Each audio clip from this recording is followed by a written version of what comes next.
Hi everyone. Welcome back to Ali Reviews tutorial series. Today I'll show you how to transfer your reviews from other review apps into Ali Reviews easily. Let's get into it.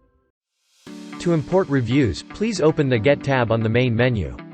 There is an option to import reviews from other apps via a CSV file. Select the app you want to migrate reviews from. Before that, you need to export or prepare the CSV file from that app. Then, uploading the file and waiting for the reviews to be imported into your store. You can easily manage the imported reviews via Ali Reviews.